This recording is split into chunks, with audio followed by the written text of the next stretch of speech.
And we've arrived at the heart of dynamics, the single most important equation of the year, N2L, Newton's second law, the biggest of all kahunas. We've been looking at forces, which are interactions between objects, and we've learned that forces cause acceleration. Newton's first law of motion, N1L, also known as the law of equilibrium, that told us what happens if the net force on an object is zero. We had static equilibrium and dynamic equilibrium. The object does not accelerate. Newton's second law tells us what happens if the net force is not zero, if there is a net force. In other words, if an object does accelerate. Newton's second law tells us how to calculate the acceleration of an object.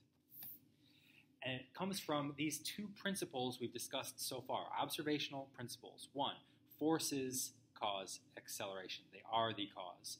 And then principle two, mass, this property of matter, resists acceleration. Mass, that measurement of an object's inertia, the resistance to acceleration. So we've got forces causing it and mass resisting it. If force causes acceleration, then we say that force and acceleration are directly proportional to each other. If y and x are directly proportional, that means as x increases, y increases, and as x decreases, y decreases. The graph would be linear with a y-intercept of 0 right here. That's a directly proportional relationship between y and x. K here just represents some constant. In this case, would be the slope of this line. So if two quantities are directly proportional, then they obey an equation like this. Y equals some constant times x. That's the relationship between force, which would be like x here, causing acceleration, which would be like y here. Now, mass resisting acceleration, that's what we would call an inverse proportionality. They are in mass and acceleration inversely proportional. For a given force, as the mass of an object gets greater, the acceleration of it would be less, because the mass is resisting the acceleration. Likewise, for a smaller mass, you would get a greater acceleration. And so the graph of y versus x, if they're inversely proportional, would be a curve something like this. And so here, mass would be playing the role of x, and then acceleration, the outcome, would be y. So putting together this directly proportional relationship between force and acceleration and this inversely proportional relationship between mass and acceleration, we can propose Newton's second law. Acceleration must be directly proportional to net force, that's causing the acceleration, and inversely proportional to mass down here in the denominator, resisting acceleration. As the net force gets bigger, acceleration gets bigger. But as mass gets bigger, acceleration gets smaller. And there it is. This competition between the net force, the thing that is causing the acceleration of the object, the interactions it's experiencing, and the object's mass, which is resisting that acceleration. This competition determines what the acceleration of the object will be at that instant. Here it is, Newton's second law. We can learn something about the units from the SI units from looking at this equation here.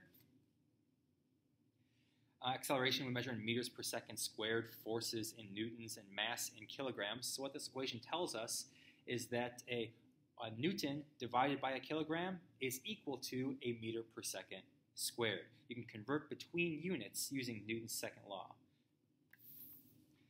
Okay, let's see. If we've got an equation like this that looks actually like a scalar multiplication of a vector. If b is some vector that comes from multiplying another vector by a scalar, then we have this set of relationships. But that's exactly what kind of equation Newton's second law looks like. Here, a is a vector. It equals 1 over the mass, a scalar, because mass is a scalar, it's just a number, times this other vector, the net force. So, in fact, we have a scalar multiplication going on here. What this implies is that, of course, the acceleration of the object will be parallel to its net force. That we already know, because at every instant, an object accelerates. Parallel net force. And it also tells us that we can break Newton's second law into two components here. This says that the x component of acceleration is 1 over mass times the x component of the net force. And the y component of acceleration is 1 over mass times the y component of the net force. And likewise, the magnitude of the acceleration is 1 over mass times the magnitude of the net force. So very often we'll be using Newton's second law in this component form. If we want to find the x component of acceleration, we sum the x components of the force and divide by mass. Likewise for the y components of the acceleration. You may have often seen Newton's second law written like this: F equals ma. Really, that's the way it's most commonly expressed. But writing Newton's second law in this form is no good. It's misleading. It mixes up the whole point of the law. Writing this, it makes it look like a mass times some acceleration produces a force. But that's totally backwards. Acceleration is the outcome. Force produces acceleration. Mass resists acceleration. So writing Newton's second law like this just confuses the whole matter. We'll never write it like this. Written this way indicates what's really going on. And in vector form, we keep clear that it's forces causing acceleration. This is an input and the output. Input, output, right here. Okay, so there we have it, Newton's second law. And let us synthesize all that we've learned about dynamics so far with an example problem. So putting together dynamics concepts and skills thus far. This will be very important for you to work through step by step to check that you have understood what we've gone over so far. Here's the scenario. The intrepid Sir Isaac Newton is once again in outer space in his small rocket ship right here, but he is in peril. He's been gripped by the tentacle of a ravenous space squid that is pulling him. And, oh yeah, there's also a black hole over in this direction, threatening to pull Newton into that. You can't see a black hole because, it's a black hole. You can't see them. So in the free body diagram for Newton at the moment, we see these three forces. A tension from the tentacle pulling him that way, a force of gravity from the black hole pulling him this way, and the thruster here that he's ignited is exerting a force upwards on Sir Isaac Newton. So we were going to call that an applied force upwards. I've given you the mass of Newton, 70 kilograms, and the magnitudes of each of these three forces. Each one is given in little k times big N, so that's kilonewtons right there. And you remember, of course, that little k, kilo, means 1,000. So a kilonewton is 1,000 newtons. You'll have to convert those kilonewtons to newtons before you do any calculations with them.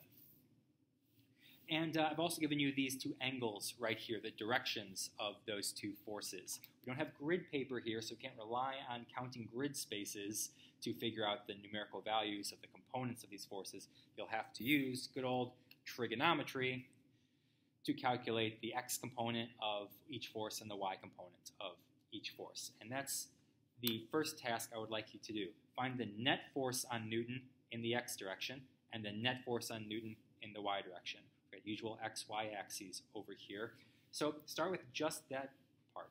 Break these two forces into their x and y components using trig, and then sum up all the x components of the forces, sum up all the y components of the forces as well.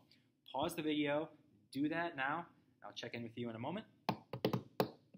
Ready? Okay, let's see. If I want to sum the x components of the forces, I need fgx plus fax plus ftx. Fgx I can find using cosine of 30 degrees to get the x component. It's in the negative x direction, so I need a negative 50 kilonewtons times cosine 30 degrees. Fa has no x component, it's pointing straight up, and ft, down this way, I'm going to need cosine of 40 degrees to get its x component. So plus 70 kilonewtons cosine 40, it's in the positive x direction. Summing those, I get about 10.3 kilonewtons. I can leave this in kilonewtons for now because I'm just adding kilonewtons to kilonewtons.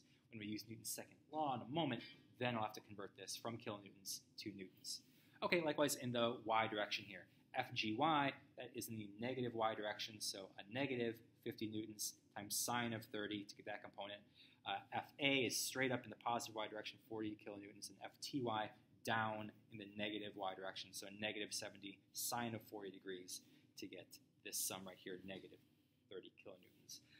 So by looking at these two components, we can tell that the situation does not look good for Newton. Net force is down in the y direction and in the positive, down in the y direction, in the positive x direction, roughly towards our ravenous space squid.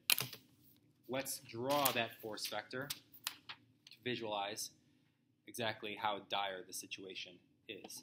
Here's our three original forces, and if we have negative 30 kilonewtons and about plus 10 kilonewtons in the x direction, then our net force is pointing something like that.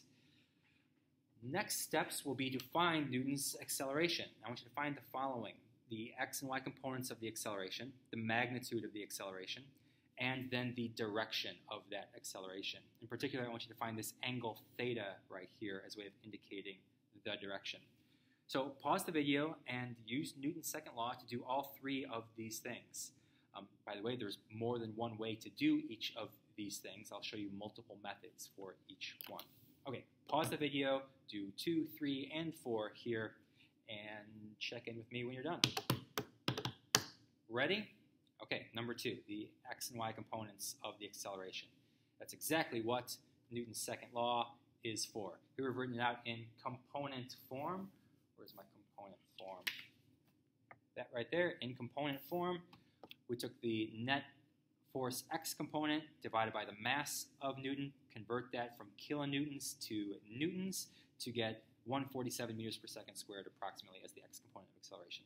Likewise, for the y component of the acceleration, take the y component of the net force, that's negative, and convert that from kilonewtons to newtons, and we get negative 429 meters per second squared. Okay, now the magnitude of the acceleration.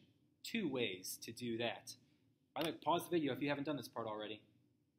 Okay, here I go. Part 3, find the magnitude of the acceleration. Method 1, good old Pythagorean theorem. Since we have the x and y components of the acceleration, we can combine those to get the magnitude of the acceleration. Piece of cake. But you could also do this even without finding the x and y components of the acceleration. Since we had the x and y components of the net force, you could use Pythagoras to find the magnitude of the net force.